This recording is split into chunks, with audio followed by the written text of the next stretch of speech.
Movie की शुरुआत global disaster के 3 साल बाद होती है, जब जमीन पर रीवर्स नाम के खतरनाक मॉन्स्टर आ गए थे। इन रीवर्स ने 95% इंसानों को खत्म कर दिया था। जो लोग बचे होते हैं वो 8000 फीट की ऊंचाई पर रहते थे, क्योंकि ये रीवर्स ज्यादा बुलंदी वाली जगहों पर नहीं जा सकते थे। इसी वजह से उन्होंने 8000 फीट की बुलंदी तक निशान लगाए हुए थे और बचे हुए सब लोग सेफ जोन के अंदर रहते थे। कहानी की शुरुआत में हम हंटर को देखते हैं, जो बोर होकर सेफ जोन से बाहर निकल आता है। असल में हंटर जिस एरिया में रहता था वहाँ उसके साथ खेलने के लिए कोई हम उम्र बच्चा नहीं होता, इसलिए वो चट्टान पर बैठकर दूसरे पहाड़ों पर मौजूद बच्चों को खेलता हुआ देखने लगता है। कुछ देर बाद उसे रीवर्स की हल्की सी आवाज सुनाई देती है। रीवर्स की आवाज सुनते ही हंटर बहुत ज्यादा घबरा जाता है और तेजी से अपने घर की तरफ भागने लगता है। मॉन्स्टर भी उसकी तरफ तेजी से बढ़ रहा होता है, मगर आखिरी लम्हे में हंटर सेफ जोन के अंदर दाखिल हो जाता है। इस लाइन से ऊपर रीवर नहीं आ सकते थे। इसके बाद हमें पहाड़ की चोटी पर हंटर का गांव दिखाया जाता है, जहाँ पर 200 से भी कम लोग रहते हैं। ये गांव 84-160 फीट की बुलंदी पर वाक़ होता है। हंटर अपने वालिद विल को बताता है कि वो आज सेफ जोन की लाइन के पार चला गया था, मगर वहाँ रीवर आ गए और वो मरते मरते बचा। विल उसे प्यार से समझाता है कि आइंदा ऐसी गलती कभी मत करना और ये भी याद रखो कि तुम्हें रोजाना ऑक्सीजन की जरूरत होती है, इसीलिए दूर मत जाया करो। विल की बीवी को रीवर्स ने मार दिया था और अब वो अकेले ही हंटर का ख्याल रखता है। इसके बाद हम विल की दोस्त केटी को देखते हैं, जो जंगल में शिकार करने आए होते हैं। केटी एक ही गोली में हिरन का शिकार कर लेती है। जिंदा रहने के लिए उन्हें रोजाना शिकार करना पड़ता है, क्योंकि रीवर्स की वजह से वो किसी दूसरे शहर भी नहीं जा सकते थे। इसीलिए वो खुद फार्मिंग करते हैं और फिशिंग भी किया करते और बड़ी मुश्किल से अपनी जिंदगी गुजार रहे होते हैं। विल के सामने वाले घर में नीना रहती है, जो एक साइंटिस्ट है। वो 3 सालों से एक्सपेरिमेंट्स कर रही है ताकि रीवर्स की कमजोरी का पता चल सके और ये भी कि उन्हें गन से किस तरह मारा जा सकता है। मगर 3 साल गुजरने के बावजूद अब तक वो कुछ समझ नहीं पाई, लेकिन फिर भी उसे उम्मीद है कि एक दिन वो इन रीवर्स को हमेशा के लिए खत्म कर देगी। एक रात हंटर की तबीयत बहुत ज्यादा खराब हो जाती है, क्योंकि उसे लंग्स की बीमारी होती है और सांस लेने में मुश्किल हो रही होती है। विल फौरन उसकी ऑक्सीजन ट्यूब बदल देता है, मगर ये उनके पास आखिरी ऑक्सीजन ट्यूब होती है। अब मजीद ऑक्सीजन ट्यूब लाने के लिए उन्हें बोल्डर सिटी जाना होता है, इसलिए विल नक्शे पर एक सेफ रास्ता ढूंढने लगता है ताकि वो किसी तरह इन रिवर्स से बचकर बोल्डर सिटी पहुंच सकें। अगले दिन हंटर की सालगिरह होती है और विल उसे एक छोटा सा तोहफा देता है, जिससे हंटर बहुत ज्यादा खुश हो जाता है। उनके पास एक रेडियो भी होता है, जिस पर हंटर विल से कहता है कि हम रेडियो के जरिए किसी से कांटेक्ट करके मदद क्यों नहीं लेते। विल उसे बताता है कि रेडियो को ऑन करने के लिए उनके पास बिजली नहीं है। उसी रात फिर हंटर की तबीयत खराब हो जाती है और विल को उसे इंजेक्शन लगाना पड़ता है, मगर ऑक्सीजन ट्यूब के बगैर हंटर चंद ही दिनों में मर सकता था। इसके बाद विल नीना के छोटे से लैब में जाता है और उसे बताता है कि वो कल बोल्डर सिटी जा रहा है और इस मिशन के लिए उसकी मदद चाहिए। विल नीना को ये भी बताता है कि उसे एक रास्ते का पता चल गया है और वो माइन के रास्ते से इन रिवर्स से बच सकते हैं। नीना शुरू में साफ इनकार कर देती है, क्योंकि वो जानती थी कि रिवर्स माइन के अंदर भी आ सकते थे, मगर हंटर की ऑक्सीजन ट्यूब की वजह से वो किसी तरह जाने के लिए मान जाती है। उसी रात नीना एक ट्रैकर भी बनाती है, जिससे रिवर्स की लोकेशन का पता चल सकता था। अगली सुबह विल एक अच्छी सी गन और ढेर सारी गोलियां ले लेता है। तभी वहाँ केटी भी आ जाती है और वो भी उनके साथ जाने के लिए तैयार हो जाती है। केटी भी वहाँ से एक गन ले लेती है। विल उसे समझाता है कि इसमें तुम्हारी जान भी जा सकती है, क्योंकि बोल्डर सिटी का रास्ता बहुत ज्यादा खतरनाक है। मगर केटी कहती है कि हम कब तक इन पहाड़ों पर रहेंगे, एक न एक दिन हमें रिवर्स से लड़ना ही पड़ेगा। ये कहकर वो उनके आगे चलने लगती है। कुछ देर बाद वो 8000 फीट वाली लाइन तक पहुंच जाते हैं और वो जानते थे कि यहाँ से नीचे जाना खतरे से खाली नहीं है। नीना अपने ट्रैकर से चेक करती है तो 500 मीटर की रेंज में कोई भी मॉन्स्टर नहीं होता, जिसके बाद वो इस लाइन से नीचे जाने लगते हैं। वो एक टाउन में पहुँचते हैं, जहाँ कुछ पुरानी गाड़ियाँ खड़ी होती हैं और वो उनमें सामान ढूंढने लगते हैं। विल को एक ग्रेनेड लॉन्चर मिलता है, जो वो केटी को दे देता है। नीना को रिवर्स की बॉडी का एक छोटा सा टुकड़ा मिलता है, जो लोहे से भी ज्यादा मजबूत होता है, और वो उसे अपने पास रख लेती है। इसके बाद वो बोल्डर सिटी की तरफ बढ़ने लगते हैं। रास्ते में उन्हें ढेर सारे घोड़े नजर आते हैं। ये देखकर वो हैरान हो जाते हैं कि रिवर्स उन्हें कुछ नहीं कहते, वो सिर्फ इंसानों को ही मारते हैं। फिर वो एक और जगह पर पहुंचते हैं, जो सेफ जोन से 400 फीट नीचे होती है। वहाँ विल बताता है कि सेफ जोन में जाने के लिए कम से कम 15 मिनट लग सकते हैं। उसी टाइम नीना ट्रैकर चेक करती है तो उसे पता चलता है कि एक रिवर्स उनके पास कहीं आ चुका है। ये देखकर वो सब तेजी से भागने लगते हैं। विल चेयर लिफ्ट के स्टेशन पर पहुंचकर उसे ऑन करने की कोशिश करता है, मगर वो ठीक से काम नहीं कर रही होती। दूसरी तरफ केटी के पास ग्रेनेड लॉन्चर होता है। वो जल्दी से उसे रीलोड करती है। जैसे ही रिवर्स जंगल से बाहर आता है, केटी उस पर ग्रेनेड फायर करती है, मगर रिवर्स को उससे कोई फर्क नहीं पड़ता और वो तेजी से उनकी तरफ बढ़ने लगता है। उसी लम्हे नीना किसी तरह लिफ्ट को ऑन कर लेती है। विल और नीना लिफ्ट पर बैठकर ऊपर की तरफ जाने लगते हैं। केटी चेयर लिफ्ट के एक खंबे पर चढ़ जाती है और जैसे ही वो दोनों करीब आते हैं वो जंप लगा देती है। विल उसे मजबूती से पकड़ लेता है। वो सिर्फ 50 फीट ही सेफ जोन से दूर होते हैं कि रिवर्स एक केबल को पकड़कर जोर जोर से हिलाने लगता है, जिससे वो तीनों चेयर लिफ्ट से नीचे गिर जाते हैं। वो जल्दी से उठकर फुल स्पीड से सेफ जोन की तरफ भागने लगते हैं। रिवर्स भी तेजी से उनके पीछे आ रहा होता है, मगर आखिरी लम्हे वो तीनों 8000 फीट वाली लाइन पार कर लेते हैं। रात के टाइम वो एक सुनसान रिजॉर्ट में पनाह लेते हैं। वहाँ नीना उन्हें बताती है कि रिवर्स ने सिर्फ 1 महीने के अंदर 95% इंसानों को खत्म कर दिया है। सबसे अजीब बात ये थी कि रिवर्स इंसानों को खाते नहीं थे, बस बेदर्दी से मार देते थे और नीना को इसका जवाब ढूंढना होता है ताकि वो इन रिवर्स को मारने का कोई तरीका ढूंढ सके। अगली सुबह वो माइन की तरफ जाते हैं क्योंकि इसके जरिए वो बोल्डर सिटी की तरफ जल्दी से जा सकते थे। विल उनको बताता है कि माइन के अंदर एक लिफ्ट है और वो उसके जरिए तेजी से निकल सकते हैं। जब वो माइन के अंदर जाते हैं तो ट्रैकर भी काम करना बंद कर देता है और उनको 200 फीट नीचे जाना होता है, यानी यहाँ पर रिवर्स भी आ सकते थे। जब वो लिफ्ट की तरफ जा रहे होते हैं तो केव का दरवाजा बंद होता है, इसलिए अब उनको बहुत ज्यादा नीचे जाना होता है और दूसरे रास्ते से निकलना होता है। जब वो नीचे जा रहे होते हैं तो केटी को हल्की सी आवाज सुनाई देती है, लेकिन अंधेरे में उन्हें कुछ भी दिखाई नहीं दे रहा होता, इसलिए वो अपनी लाइट्स पर हाथ रखते हैं तो उनको अंधेरे में रिवर की चमकती हुई आंखें नजर आती हैं और वो डर कर तेजी से भागने लगते हैं। वो रिवर्स पर ग्रेनेड भी फेंकते हैं, मगर इस बार भी कोई असर नहीं होता। वो भागकर एक छोटी सी माइन में घुस जाते हैं जहाँ पर रिवर्स नहीं आ सकता था। विल उस पर फायरिंग करता है, मगर रिवर का जिस्म इतना मजबूत होता है कि गोलियां भी बेअसर साबित होती हैं। अचानक रिवर्स अपना हाथ माइन के अंदर घुसा देता है। उसी लम्हे वो फ्लेयर गन जला देते हैं और तेज रोशनी में उन्हें एक और रास्ता नजर आ जाता है। वो इस रास्ते से आगे बढ़ते हैं, मगर केटी बहुत ज्यादा डर जाती है और वो जैसे ही एक और जगह जाने लगती है वहाँ पर रिवर्स उसके पीछे खड़ा होता है और वो केटी को मजबूती से पकड़ लेता है। विल उसे बचाने की पूरी कोशिश करता है, लेकिन रिवर्स उसे वहाँ से लेकर चला जाता है। ये देखकर विल और नीना बहुत ज्यादा डर जाते हैं। कुछ देर बाद नीना किसी तरह ऊपर जाने का रास्ता ढूंढ लेती है और दोनों जान बचाकर माइन के दूसरी तरफ निकलने में कामयाब हो जाते हैं। नीना केटी की वजह से रोने लगती है और वो कहती है कि वो रिवर्स से केटी का बदला जरूर लेगी। बाद में वो एक वीरान टाउन पहुंचते हैं। रात होने वाली होती है, इसलिए वो एक खाली घर में रुकने का फैसला करते हैं। वहाँ नीना विल को बताती है कि अगर वो अपने शहर की लैब तक पहुँच जाए तो शायद वो रिवर को मारने का कोई तरीका ढूंढ सके। असल में नीना को रिवर की कुछ कमजोरी का पता चल गया था, मगर विल को उसकी बात पर बिल्कुल भी यकीन नहीं आता और कहता है कि रिवर्स किसी मौजजे से ही मर सकते हैं। अगले दिन वो गाड़ी लेकर बोल्डर सिटी की तरफ जाने लगते हैं। वो सेफ जोन से आगे गाड़ी को फुल स्पीड से ले जाते हैं और कुछ ही देर में हॉस्पिटल पहुंच जाते हैं। हॉस्पिटल में सब कुछ बिखरा हुआ होता है। वो टाइम वेस्ट के बगैर जल्दी से ऊपर मेडिकल स्टोर की तरफ जाने लगते हैं। वो बड़ी एहतियात से आगे बढ़ रहे होते हैं।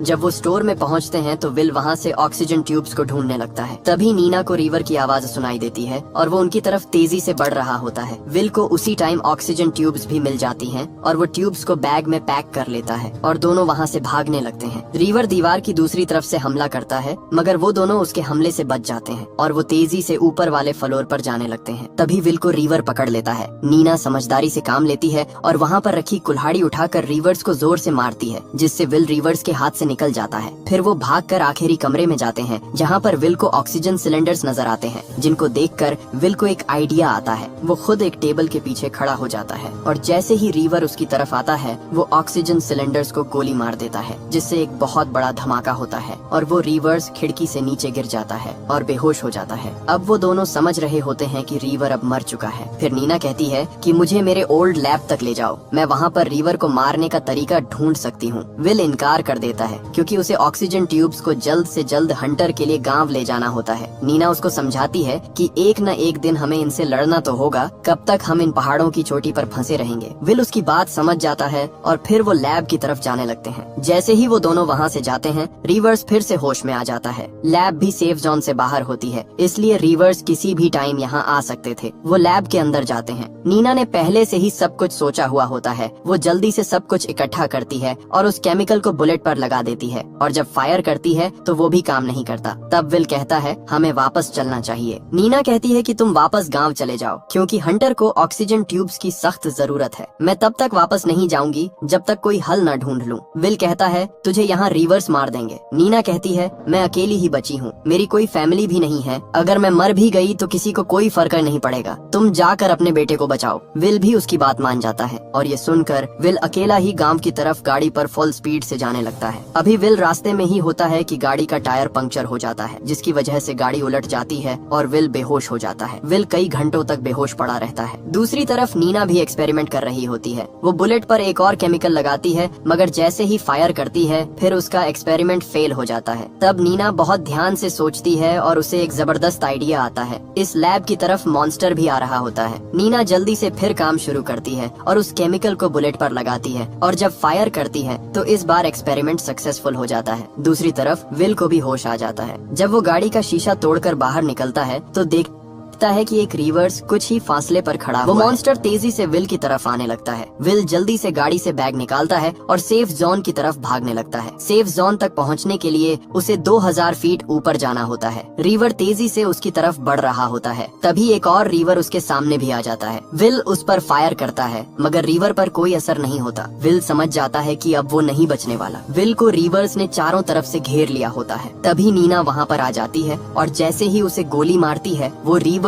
उसी वक्त फट जाता है और एक जबरदस्त धमाका होता है। नीना दूसरे रिवर्स को भी मार देती है। जब वो मरे हुए रिवर्स को देखते हैं तो उनको पता चलता है कि वो रिवर्स मशीनें होती हैं, जिनमें प्रोग्रामिंग की गई होती है और वो प्रोग्रामिंग की वजह से ही सिर्फ इंसानों को मारते थे और 8000 फीट से ऊपर नहीं जा सकते थे। फिर वो अपने गाँव में वापस आते हैं और इन रिवर्स के खिलाफ जंग का ऐलान करते हैं। वो एक फ्लैग भी लगा देते हैं ताकि दूसरे गाँव वाले लोग उसे देख सकें। उनके सामने वाले लोग उस फ्लैग को देख लेते हैं और वो समझ जाते हैं कि अब रिवर्स खत्म होने वाले हैं। वो सब मिलकर ढेर सारी एक खास तरह की बुलेट्स बनाते हैं और फिर इन रिवर्स को मारने निकल पड़ते हैं। वो जंगल में मौजूद सभी रिवर्स को मार देते हैं और इसी के साथ कहानी खत्म हो जाती है। अगर वीडियो अच्छी लगी हो तो वीडियो को लाइक और चैनल को सब्सक्राइब जरूर कीजिएगा।